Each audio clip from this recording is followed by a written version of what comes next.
बेटियों का घर क्यों टूटता है? बेटियों का घर टूटता क्यों है?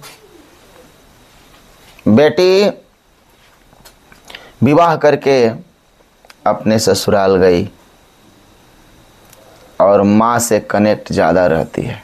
माँ से दिल से कनेक्ट तो रहते ही हैं, रहना ही चाहिए, बहुत अच्छी बात है। पर ससुराल के एक एक बातें मायके में बताना, पीहर की बात नैहर में बताना, ये घर तोड़ेगा। अगर ज़्यादा मोबाइल पर रहती हो तो घर टूटेगा।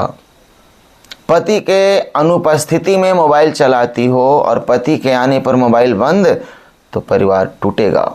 ससुराल वालों से छुप छुप कर मोबाइल चलाती हो तो घर टूटेगा। निश्चित रूप से तुम्हें आना पड़ेगा। हर बात पर जवाब देना सीखोगी तो तुम्हारा घर टूटेगा। हे भारत की बेटियां, इससे बचो।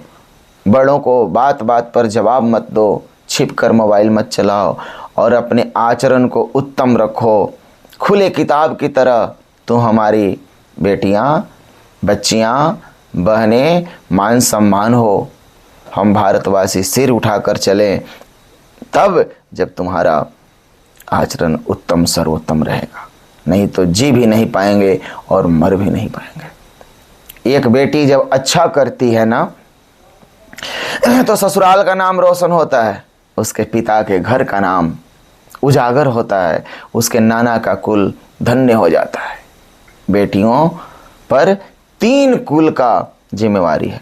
हम बेटे तो एक ही घर का नाम रोशन करते हैं, पर बेटियां 3 कुल को आगे बढ़ाती हैं और 3 कुल को नष्ट कर देती हैं।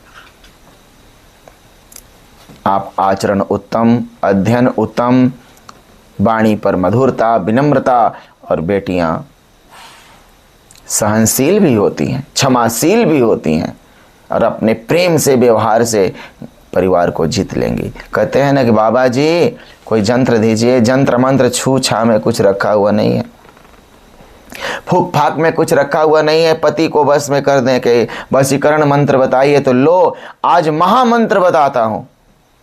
घर भी नहीं टूटेगा और पति नहीं, पति के पूरे परिवार तुम्हारे वश में रहे। वशीकरण यह मंत्र है, जो कोई बोले जान। क्षमाशील रहो, सहनशील रहो और वाणी पर मधुरता रखो। मीठी बात बोलो, उसके बाद देखो। प्रेम से जीतो, समय पर जगो, समय पर सो जाओ, सबके लिए सोचो, सब तुम्हारे लिए सोचने लगेंगे। ब्रह्मांड का नियम है, प्रकृति का नियम है, आप जो देंगे वही आपको मिलेगा। वो लड़का हो या लड़की, इससे मायने रखता है, ये दोनों बराबर हैं। आप जो देंगी वही आपको मिलेगा। प्रेम देना सीखिए, प्रेम मिलने लगेगा। गाली देना सीखिए, गाली मिलने लगेगा। मधुर वचन बोलिए, उधर से मधुर वचन सुनने को मिलेगा। और कड़वा वाणी बोलना शुरू करो तो कड़वाहट प्राप्त हो जाए। तुम क्या चाहते हो, हम क्या चाहते हैं, वो देना शुरू करिए, वो मिल जाएगा। धन चाहते हैं, धन दीजिए। विद्या चाहते हैं, विद्या दीजिए। तपस्या चाहते हैं, तपस्या दीजिए, दान करिए। और प्रेम चाहते हैं तो प्रेम का दान करिए। सुखी होने का एक महामंत्र है बच्चियों, प्रेम। आपको जो चाहिए वो देना शुरू कर दीजिए, आपका कल्याण हो जाएगा। घर नहीं टूटेगा, आप घर में सुखी रहेंगी। अन्यथा एक अपमानित बेटी ससुराल से निकाल कर जब घर आती है ना, तो पिता जीवित ही मर जाता है, माँ मर जाती हैं, घर वाले सिर झुकाकर चलने लगते हैं।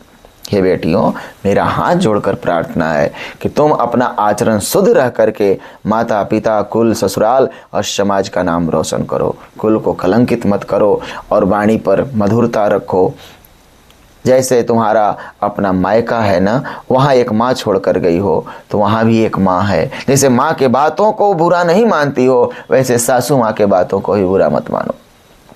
पिता के बातों को बुरा नहीं मानती हो ना, ससुर के बातों को ही मत मानो। और फिर देखो पिता और माता का प्रेम मिलने लगेगा। बहन के बातों को बुरा नहीं मानती हो ना, फिर ननद के बातों को मत मानो। बेटियां, यही तुम्हारे जीवन को ऊंचाई तक ले जाएगा, गृहस्थी को बसा देगा, अन्यथा दर दर ठोकर खाना पड़ेगा।